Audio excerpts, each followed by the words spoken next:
The file didn't open with a password it yielded, like it had been waiting for someone who already knew what they'd find. No headers, no index, just pages and fragments scattered like wreckage after impact. Low-res satellite captures, night vision stills, a figure slipping through collapsed rooftops, moving without shadow. One frame showed a detonation behind her, flame arcing into the sky, and her silhouette walking away before the sound even caught up. There was no name.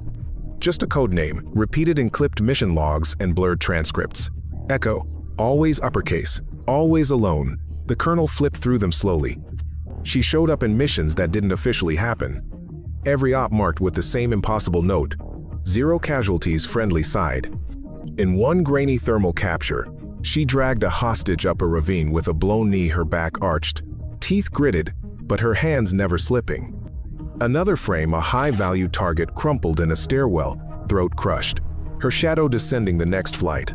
Then came the audio log. A rusted recorder clicked.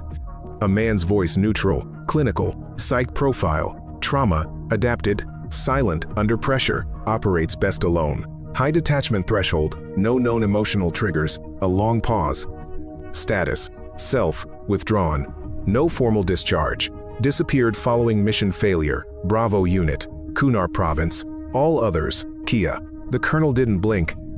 He just pressed the pause button and stared at the desk like it might answer back.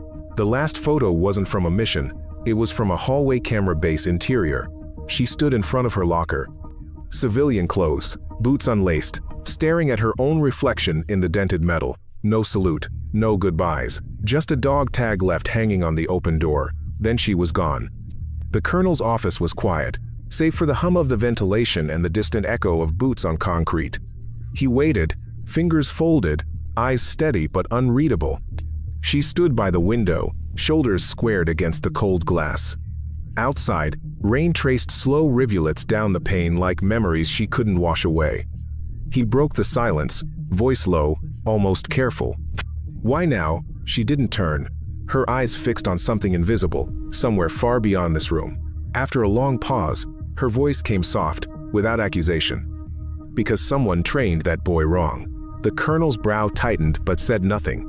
She swallowed, words barely above a whisper. And they're going to get him killed. There was no anger, no pride, only a weight that settled in the air, thick and cold.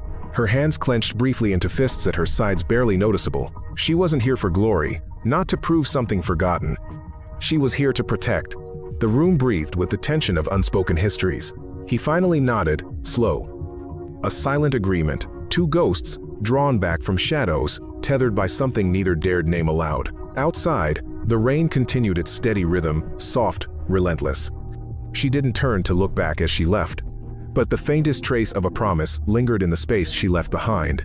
The colonel's office was dim, shadows pooling like memories along the walls. She stood near the rain-streaked window, back straight but heavy with unspoken weight. He finally broke the silence, voice low, measured. Why now? She didn't turn. Her eyes focused somewhere beyond the glass, where the sky blurred into steel. After a long pause, her words came soft, deliberate. Because someone trained that boy wrong. The room held its breath. She added quietly, and they're going to get him killed. No anger, no plea, just a cold, hard truth hanging in the air, settling between them like dust. Her hands clenched briefly at her sides, a fleeting gesture, but a signal. She wasn't here to reclaim old battles or prove her worth. She was here to protect what was left. The colonel's gaze didn't waver. A slow nod, silent acknowledgement of a shared past. Neither spoke aloud. Outside, rain traced quiet paths down the window pane, relentless and soft, like the promise of redemption written in drops neither could deny.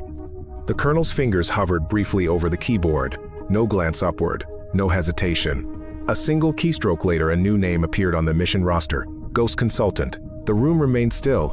Whispers curled like smoke, uncertain, searching for meaning. Eyes flicked to her, silent, unreadable. The sergeant who'd challenged her before shifted, then rose slowly. No words. Just a slow, deliberate nod. A small, invisible shift, gravity settling in the room's atmosphere. No explanations, no announcements. Respect was not given. It was earned. And in that quiet moment, she became something no one dared question. The barracks were empty at dawn. Her bunk stood vacant, no sign, no trace. Only the faint imprint of where she'd lain, like a ghost's shadow lingering on cold metal. The mission file blinked on the screen. Confirmed presence, echo site cleared.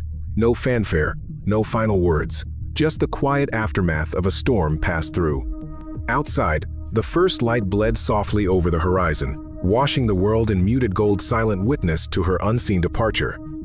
She had come for one purpose, finished it, and vanished back into the silence she knew best. Her story whispered now in the cracks and corners, an unspoken legend carried on the wind. Listening. The end. Up next, 2 more incredible stories are waiting for you right on your screen.